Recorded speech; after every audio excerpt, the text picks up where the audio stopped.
ओम शांति। मुरली की कहानियाँ सीरीज में आप सभी का स्वागत है। और आज का जो कहानी है उसका शीर्षक है सत्यनारायण भगवान की कथा।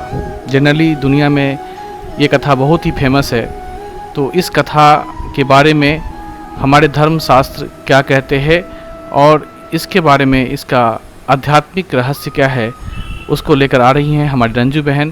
तो हम सुनेंगे आज सत्यनारायण भगवान की कथा की आध्यात्मिक रहस्य को। ओम शांति। ओम शांति। हमारी आज की कहानी का शीर्षक है सत्यनारायण की सत्य कथा। यह कहानी हमारे पूरे भारतवर्ष में कई लोग इसके व्रत भी करते हैं और कथा भी सुनते हैं। इस कथा में लिखा हुआ है कि हम अगर ये व्रत और कथा करते हैं तो हम कई दुख और शोक से मुक्ति पाते हैं और धन धान्य से संपूर्ण होते हैं। साथ ही साथ जीवन के हर क्षेत्र में हम विजयी बनते हैं। तो इस कहानी को सबसे पहले नैमिषारण्य तीर्थ पर महर्षि शुत जी, जो कि व्यास जी के शिष्य थे, उन्होंने शौनकादि के 88,000 ब्राह्मणों को सुनाया था। उसके बाद यह कथा पूरे भारतवर्ष में प्रचलित हो गई थी। तो इस कहानी में कि इस कथा में 3 कहानियाँ जुड़ी हुई हैं, बताई गई हैं। इसमें सबसे पहली कथा है काशीपुरी के एक शिवानंद ब्राह्मण की। वह शिवानंद ब्राह्मण एक भिक्षाटन द्वारा अपने जीवन का यापन करता था।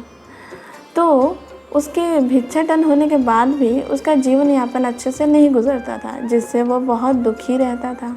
एक दिन उसके समक्ष एक सफ़ेद वस्त्रधारी वृद्ध पधारे और उन्होंने उससे कहा कि शिवानंद, अगर तुम अपने दुखों से मुक्ति पाना चाहते हो तो तुम सत्यनारायण का व्रत और कथा दोनों करो। उसने वैसा ही किया। उसके बाद वह धन धान्य से संपूर्ण हो गया और उसके जीवन में सुख समृद्धि आ गई। दूसरी कहानी है जो कि एक निर्धन भील की है। वो एक लकड़हारा था। उसके भी जीवन में इसी तरह कई दुख शोक थे और जब उसे भी ये बात का पता चला तो उसने भी सत्यनारायण का कथा सुनी, व्रत किया, तो वो भी अपने दुखों से मुक्ति पा लिया और वह वैकुंठ में उच्च पद का अधिकारी भी बना। इस कथा की तीसरी कहानी एक व्यापारी की है। उस व्यापारी के घर में कोई भी संतान नहीं थे।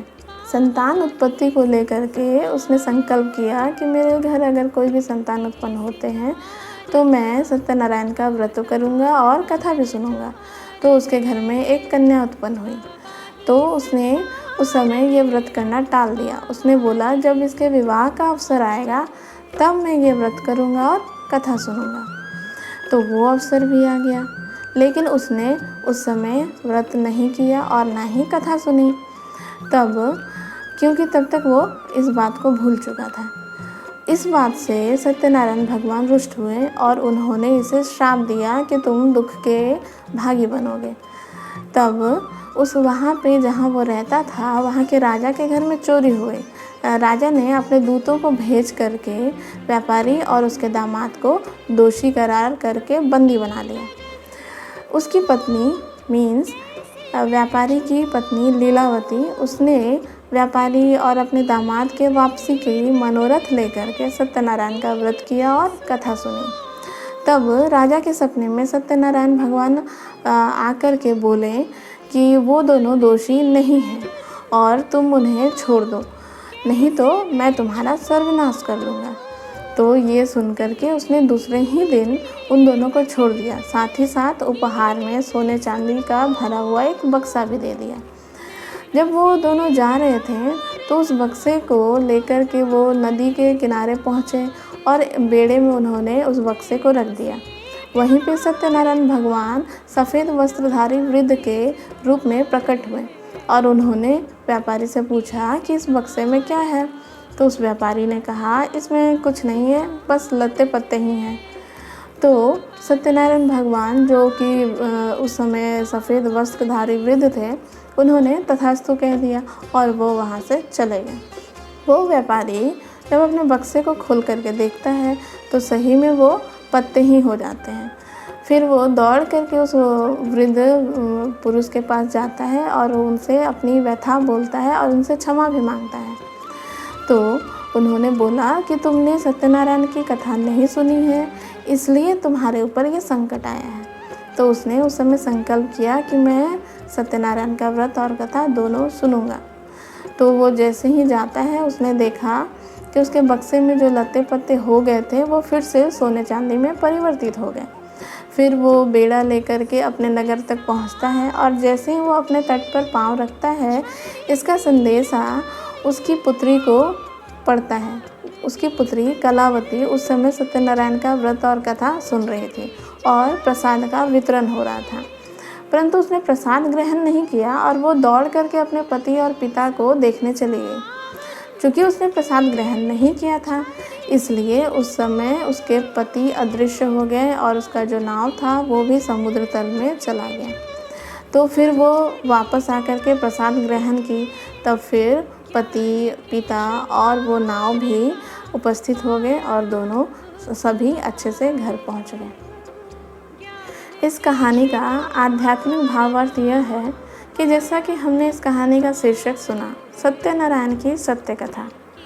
शीर्षक में सत्यनारायण की कथा के बारे में बोला गया है, लेकिन हमने पूरी कहानी में सत्यनारायण के विषय में कुछ नहीं सुना, न ही उस सत्य परमात्मा के विषय में कुछ सुना और ना ही सत्यनारायण के जो व्रत था उसमें कोई विधियां ही बताई गई है।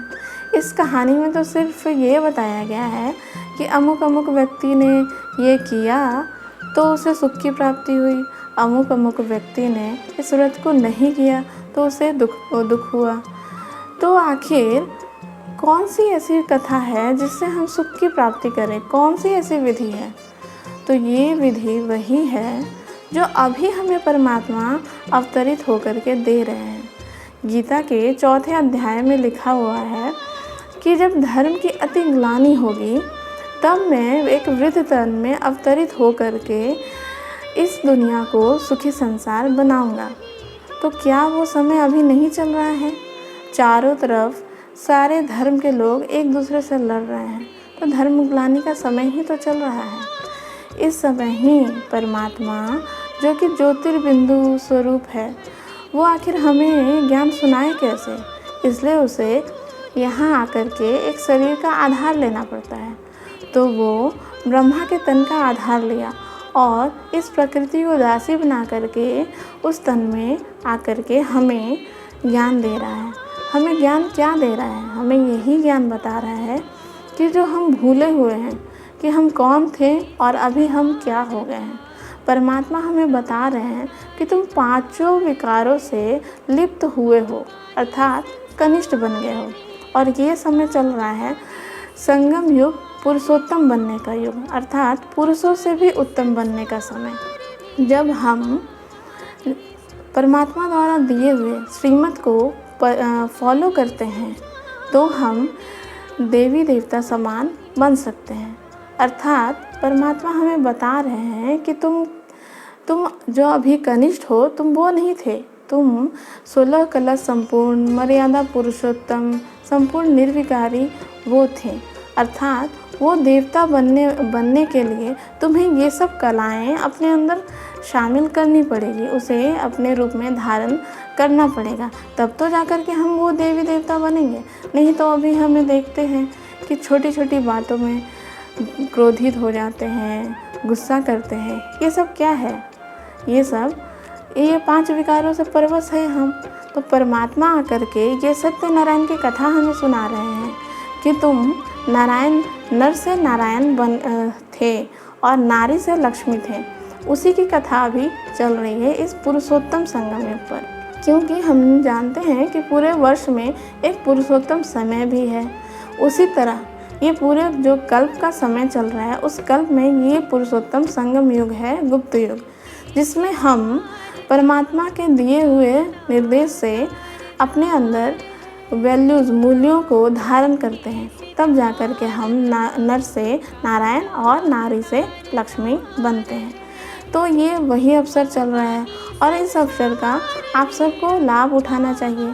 अपने नज़दीकी ब्रह्मा कुमारी ईश्वरीय विश्वविद्यालय के सेवा केंद्रों पर पधारें और इसका समुचित लाभ उठाएं, क्योंकि यह पुरुषोत्तम संगम योग बहुत ही थोड़े समय का है। अगर अभी नहीं उठाएंगे तो फिर हमें कभी नहीं प्राप्त होगा। इसलिए आएं, पधारें और इसका समुचित लाभ उठाएं। ओम शांति।